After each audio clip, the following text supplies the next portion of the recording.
2, 3, 4.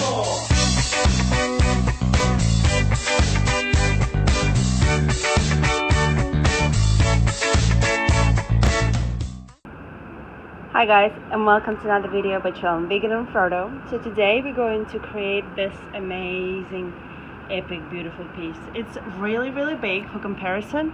Here's my hand next to it. So it's massive, and it is absolutely stunning in person. Check all this stuff out.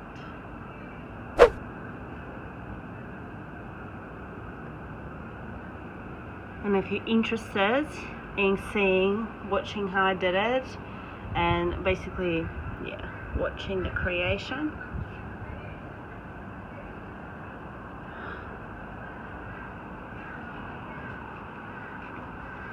keep watching the video.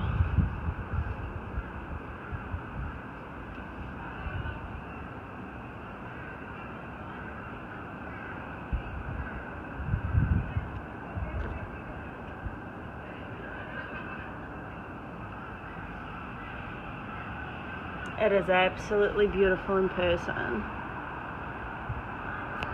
and it is very shiny and glossy from top. See that gloss, that shine? So it's perfect coverage. I just need to get a quick little frame to go around the edges, and it will be ready for a new owner. So as per usual, we start our process with creating a resin. As I have previously mentioned, I use two parts, part A and part B, of epoxy cast resin that I have gotten from Barnes. Here you can see me measuring it out just to make sure that I have 2:1 parts of this product.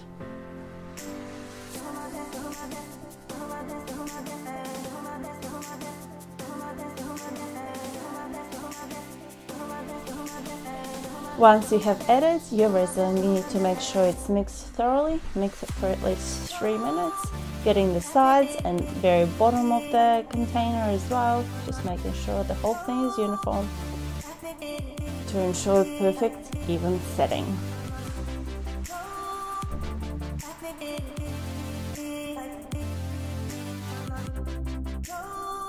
Make sure that your canvas is straight and find your little containers or little cups that you're going to be creating your resin mixed with pigments in.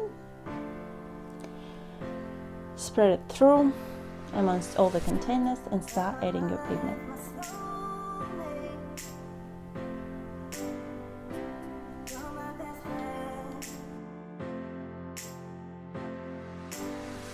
So for this work, initially for white, I'm using a cream Barnes pigment and white. Then I'm using a Liquitex ink, deep purple. You have seen me use it previously. I really like how you can just drop a little bit of that. And here I'm using a Barnes blue cream pigment.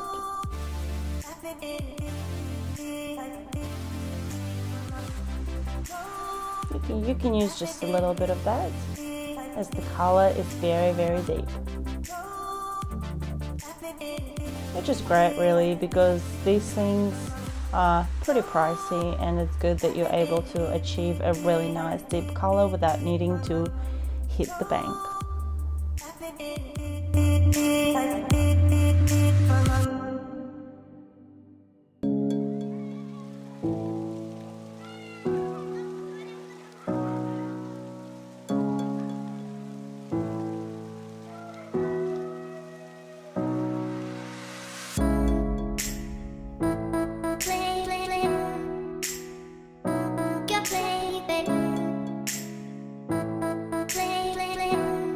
Something new and additional use is this magnetized violet powder.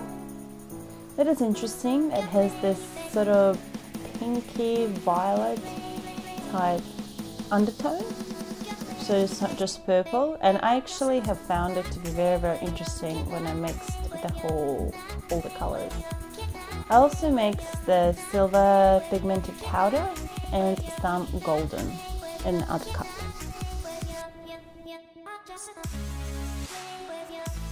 As you can see, it mixes interestingly, and it does sort of have a little bit of a, you can say dust or a bit of a like texture to it. But when I used it on this artwork, it just looked beautiful. And just quickly mixing up the remaining of the pigments.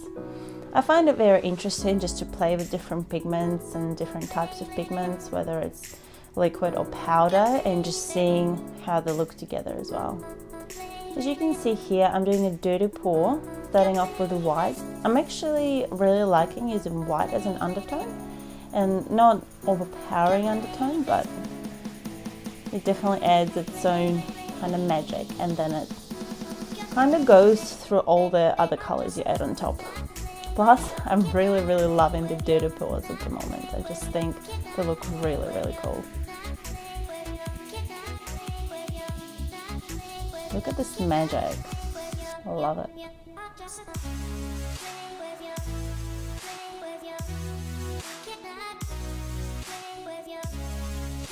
I honestly find this process of creation very relaxing and very calming, and it's just beautiful. Like, can you see the white cells that are forming on top of the purple pigments? I just think it's stunning, and you can't fake it. It just has to do its own thing.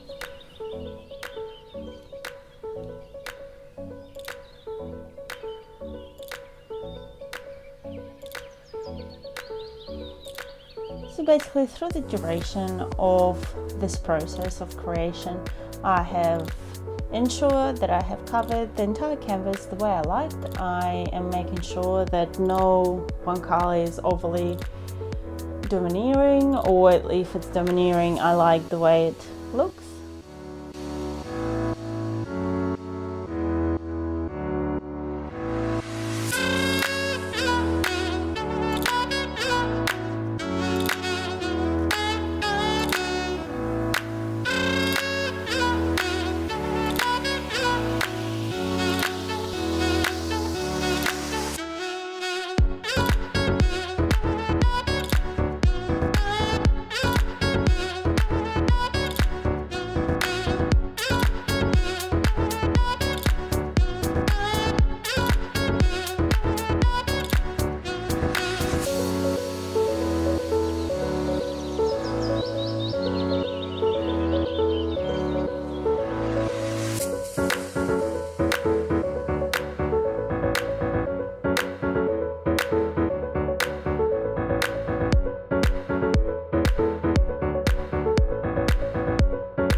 Making sure that you remove anything that might have dripped into your painting over the entire process of creation, making sure that you get rid of all the little bubbles when you're torching your creation, and I guess an important thing to say, someone has already commented previously on one of my other videos, is that it is with art, it's beautiful, but it's good to know when to stop. So I agree with that.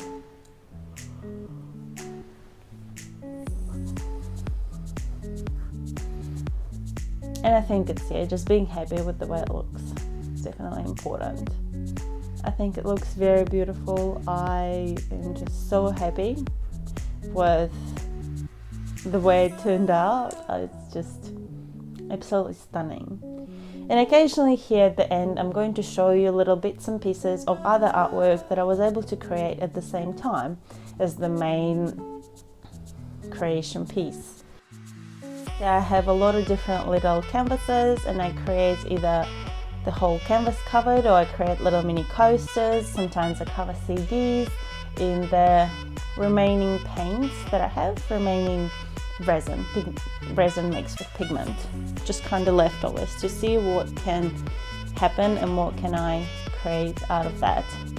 And quite a few pieces are actually turning out quite alright as well, so I'm very happy with that. And hey, that also ensures that you reduce wastage in regards to resin, and you can also use some previous products and materials that you have around the house, whether it's old frames or CDs or little pieces of wood that have not been used previously that could be used for coasters.